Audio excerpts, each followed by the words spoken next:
Good morning. My name is Heather Harris, and I'm a research fellow at the Public Policy Institute of California.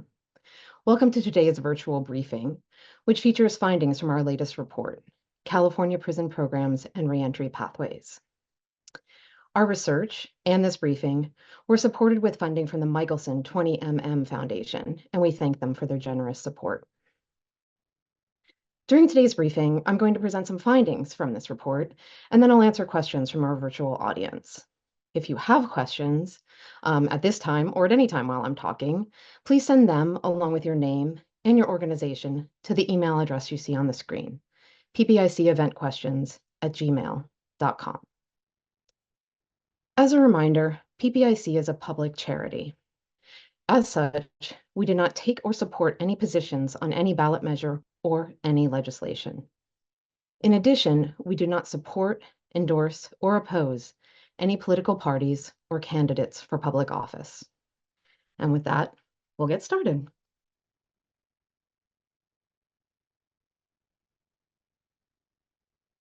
This research had its origins about 20 years ago. At that time, the California Department of Corrections was being rebranded, and it had assumed a rehabilitative mission. In order to help CDCR meet that mission, an expert panel was convened, and the panel had two major recommendations. First, they wanted the department to be able to assess people's needs, and then they wanted to have programs to meet those needs. In 2012, CDCR aimed to reach about 70% of eligible people. Eligible people are people within the prison system with assessed needs. A few years later, some other agencies were raising concerns about whether or not CDCR was meeting those needs. Both agencies, the state auditor and the legislative analyst's office, raised concerns that people weren't getting the programs that they needed. Moreover, they were concerned that the programs weren't achieving their aims. That is, they weren't meeting those needs, and also that they weren't reducing recidivism, which is a key outcome of concern for the state. Both agencies recommended an independent evaluation. CDCR enlisted PPIC to conduct that evaluation, and we began working together in 2018. Our current research focuses on 168,000 people who were released from CDCR between 2015 and 2019. Importantly, this is the population of people released during that 5-year period, so all people released during that 5-year period. An additional thing that you should understand about this project is currently we're only examining programs that are overseen by the Division of Rehabilitative Programs. In order to do that, the Office of Research has been providing us CDCR data. And both of these organizations, DRP and the OR, work with us on a regular basis to help us understand the people in the system, help us understand programs, and help us understand program operations. Finally, this report is the first in a planned series, so we're laying the groundwork here for future research. Our research right now had 3 main aims. So we wanted to help people understand DRP programs, help understand the people that are moving through those programs, and then also understand a key outcome measure, recidivism. In California, recidivism is defined in terms of reconviction, and we're looking at 2-year reconviction rates. An important thing to understand about California prisons and programs is that they impact a substantial share of Californians. So California has a population of about 40 million people, and in orange you see here that between 35,000 and 40,000 people are released from prison each year. What that means is that about 1 in 1,000 Californians who are living in California each year are released from prison each year. In addition, we see that program participation has been increasing over time. So in 2015, slightly less than half of people who were released from prison had participated in one DRP program, but by 2019, 64% had participated. In terms of understanding what kinds of programs people need, it's important to understand how they got into prison. And people enter prison along 2 very broad pathways. So we can think about people coming into prison for the very first time, and we can also think about people who are being re-imprisoned, so they'd already been in prison before. And what we see here is that the recent criminal histories of these individuals look very different on average. So in order to equalize criminal histories of various lengths, we look at the 3 years before imprisonment. And we see that people who are in prison for the first time are more than twice as likely to be imprisoned for a violent crime. That's everything not in yellow. than people who were in prison before. Assault in California is the most common type of violent crime for which people are incarcerated. And what we see here is that domestic violence is the most common type of assault, and that people who are in prison for the first time and people who have prior prison histories look kind of similar. So about 7% of people in both groups were imprisoned for a domestic violence charge.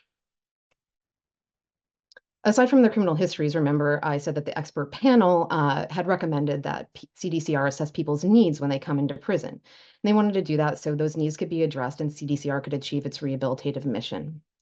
CDCR uses a few different assessment tools in order to assess people's needs. And the primary one is the COMPASS. So people with medium or high COMPASS scores are considered in need of prison programs.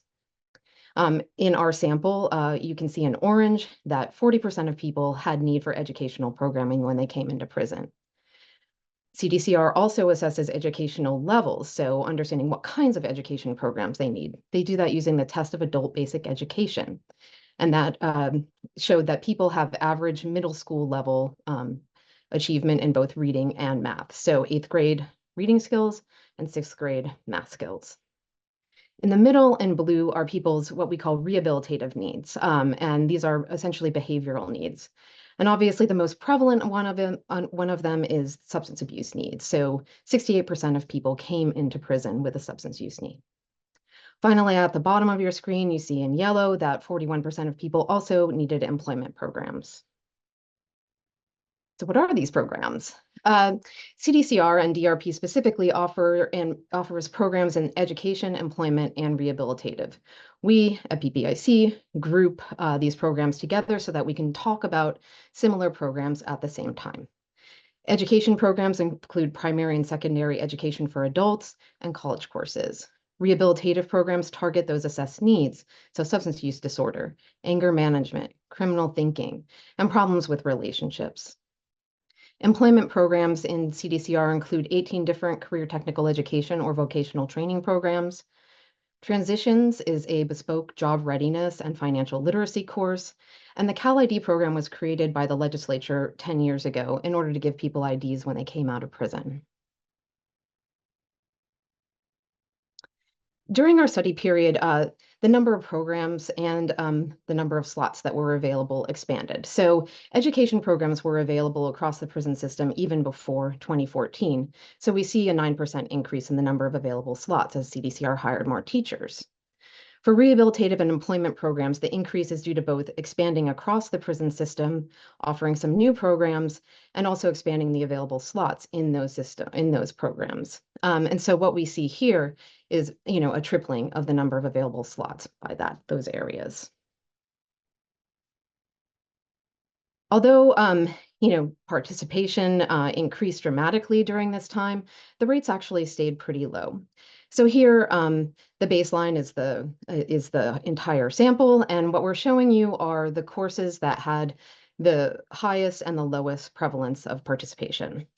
So for education courses, at most, 22% of people participated. For rehabilitative programs, at most 19% of people participated. And for employment programs, at most 28% of people participated. However, we're not really interested in, the entire population and how many of them participated. Remember, we're trying to target programs to people who need them. And so what we're showing here in orange is the percentage of people with need who received the program, and also the percentage of people without need who received the program. And what we see here in the education area is that at most 43% of people who needed the lowest level of adult basic education received it. 20% of people who had an assessed need for substance use disorder treatment received it. And 24% of those with an assessed employment need received transitions programs. What you see in blue is that a substantial share of people who did not need the program also received it. This doesn't necessarily, I want to be clear here, this doesn't necessarily mean that these individuals didn't need the program, they just didn't initially test into it. So they could have tested into it at a later time. However, what does seem clear here is that people who are initially testing into a program might be being crowded out by people who didn't initially test into a program. Um, in addition to this targeting issue, we want to understand why participation rates in general seem kind of low. And again, we're not doing the analysis to strictly associate these factors to participation rates, but we're highlighting a few things that we noticed, some logistical challenges within the prison system that we noticed that are likely contributing to non-participation. The first one was identified by the state auditor, and prisons struggle to hire teachers, especially prisons in remote areas struggle to hire teachers, and that reduces the number of available slots. In addition, people living in prisons often move, and those movements can interrupt their participation in programs. So, a substantial share of prisoners are moving every day, and if those movements are from yard to yard or prison to prison, again, program participation can be interrupted.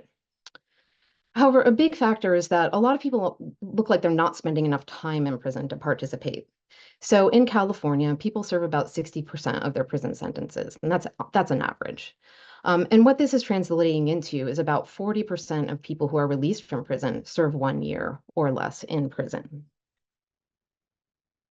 And here we see in orange that, that time served is really impacting whether or not people have opportunities to participate in programs.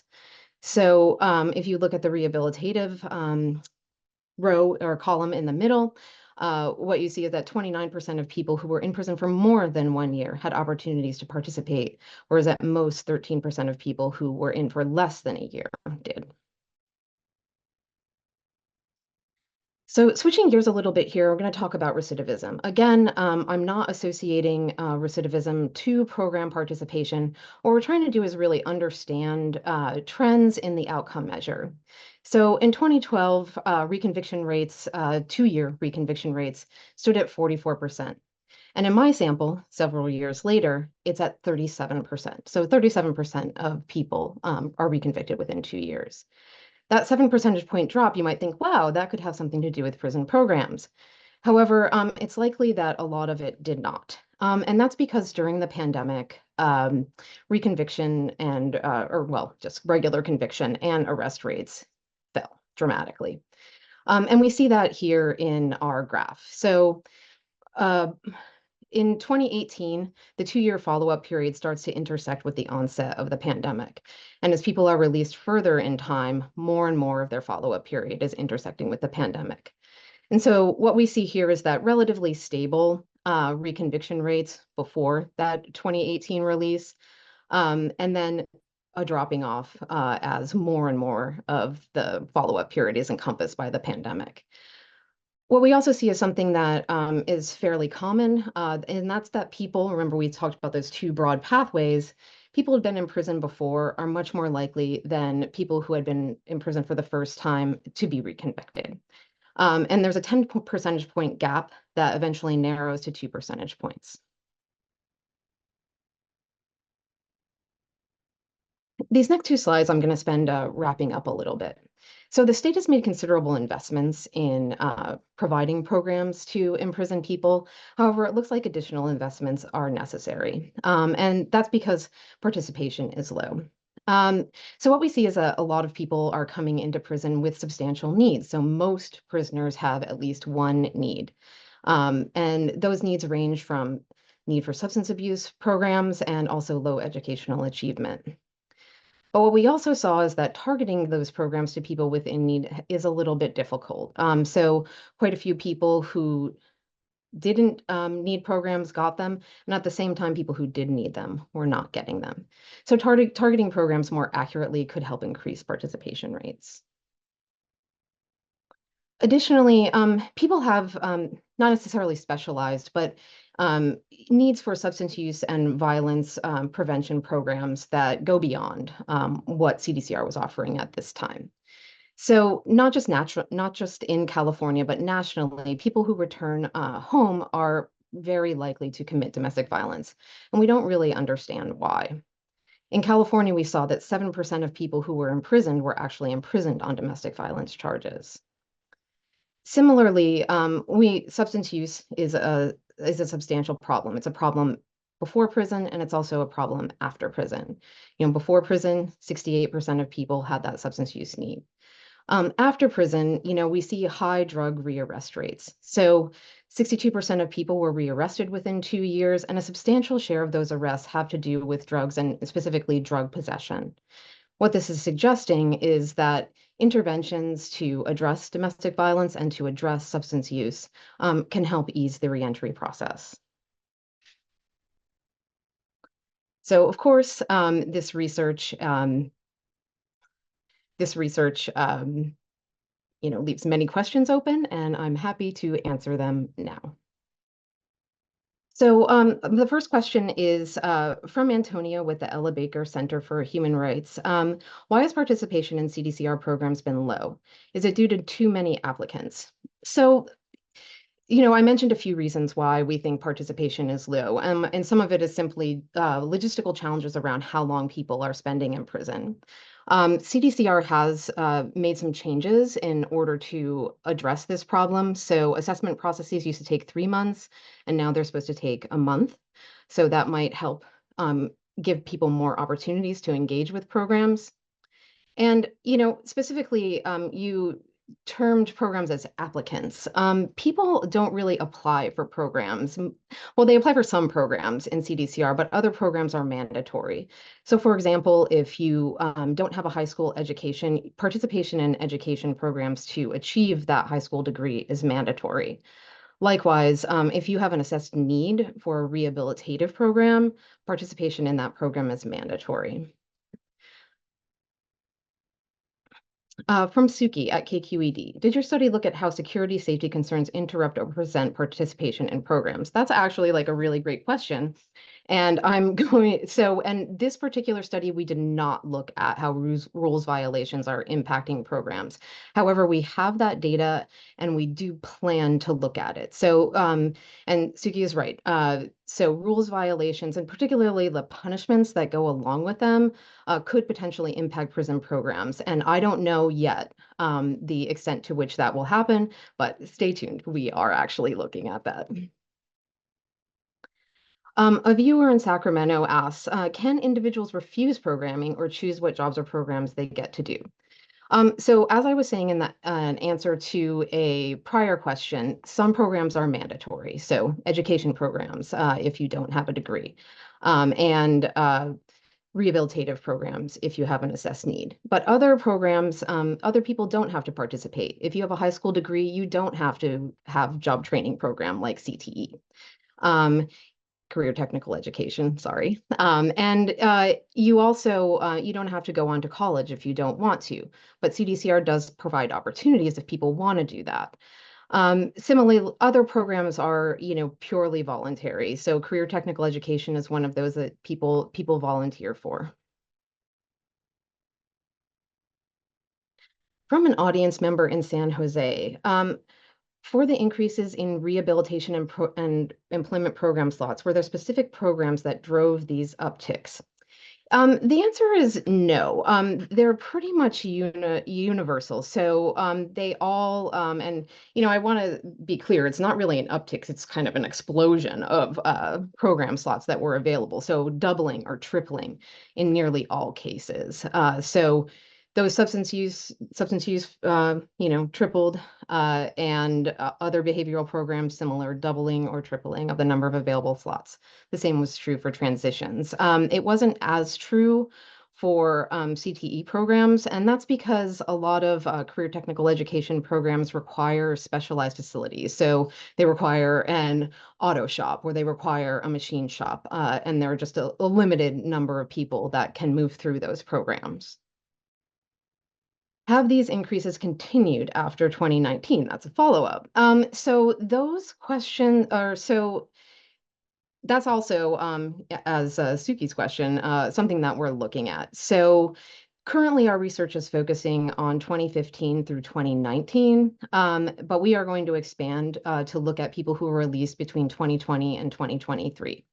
Along with information on those individuals comes information about, the things that we've been talking about, their programs, where they're living in the prison system, their rules violations, information about visitation, and, like all kinds of records that the prison system keeps on people.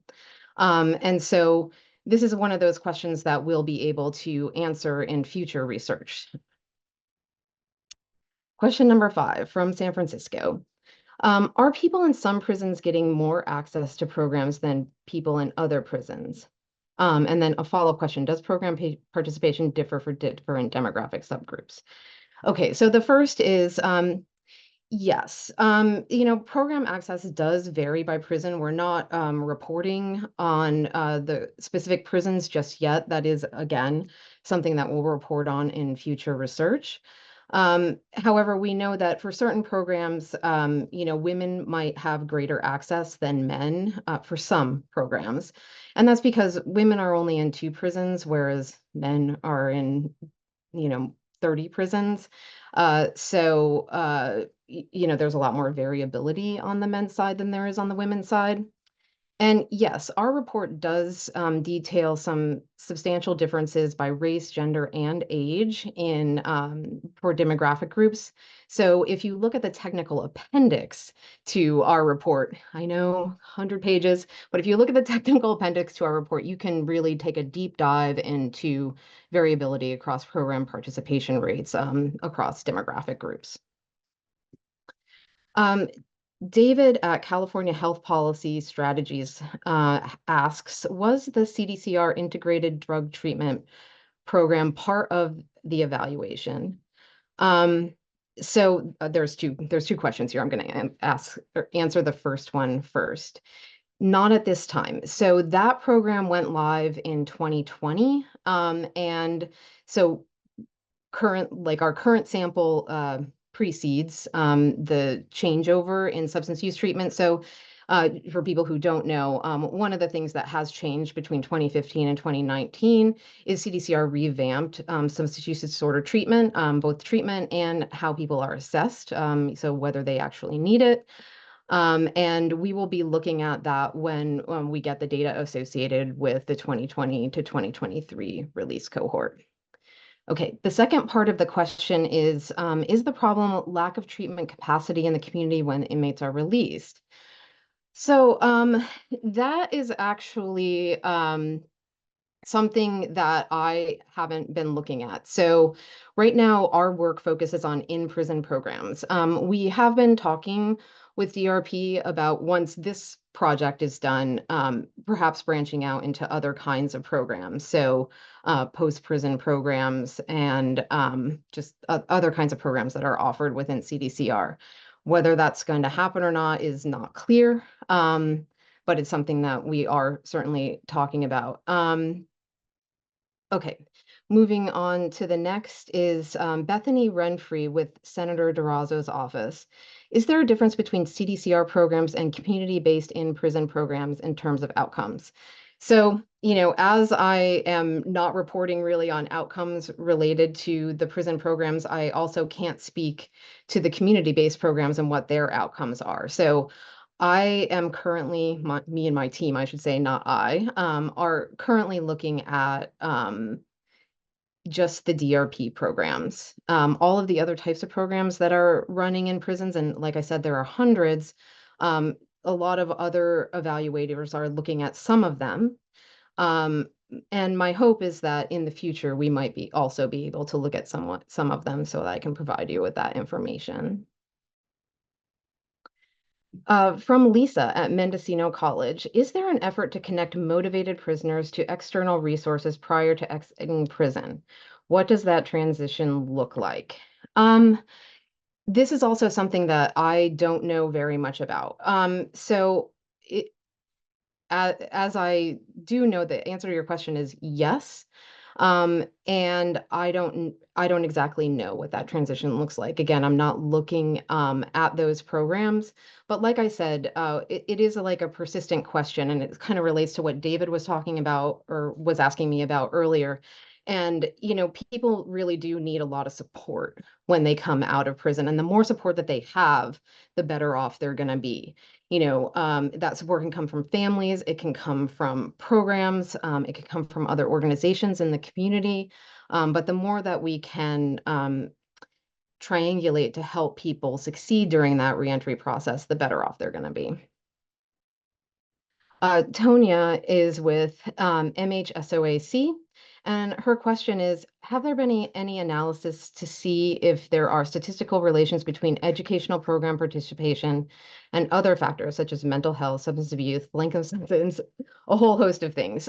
So what I will say to you, Tonya, is yes, we are going to be looking into those things. So our project is not just limited to recidivism outcomes.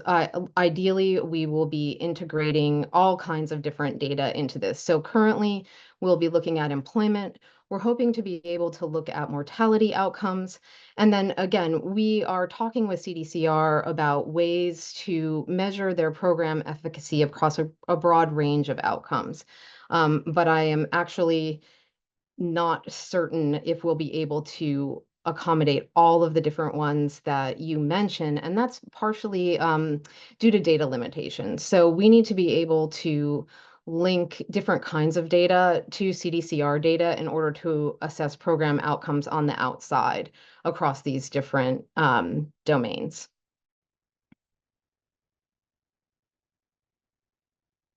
Okay, from Stacy. Another question is, how can CDCR receive additional funding for teachers, professors when participation rates are low?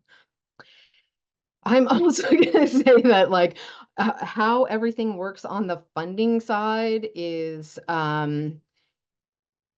not my area of expertise. I'm more about what is the program doing and is it helping people or not. So in terms of like funding, I think that that's perhaps a question for your legislator. And I know that CDCR does a lot of work and a lot of outreach to try to encourage credentialed teachers to try to take jobs in the prison system. And what I would suggest is potentially talking to them about what can be done in order to, help bolster both hiring and retention of qualified teachers.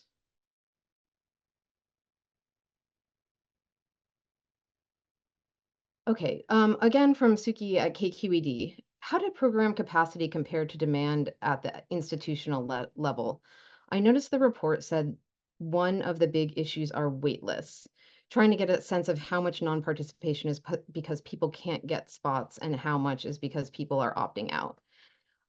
So as I said before, mostly people and this is my understanding from talking with people at CDCR too. Um, Mostly people don't opt out. People want to opt into programs, especially so since the passage of Prop 57, which provided credits to incentivize sentence credits to incentivize people to take programs. And for people who don't know, sentence credits might take time off your sentence for program participation. People really do want to get into programs. My sense from the wait list is that, they can be long, but because people are moving in and out of the system, I'm not 100% sure if honestly, I don't know if it's actually a limitation or not. Certainly, most people want programs. Most people are qualified for programs, and I will be working in the future to, figure out exactly what the limiting factors are in terms of preventing people from participating. And part of that is, really the next work that we're trying to do here is to understand, whether people get like why people are and are not getting the programs that they're entitled to. And that involves, talking to people about what was going on at that time, what made people eligible for programs, what are factors that might limit whether or not they can enroll in those programs, and then what might limit, whether or not they're able to actually complete those programs.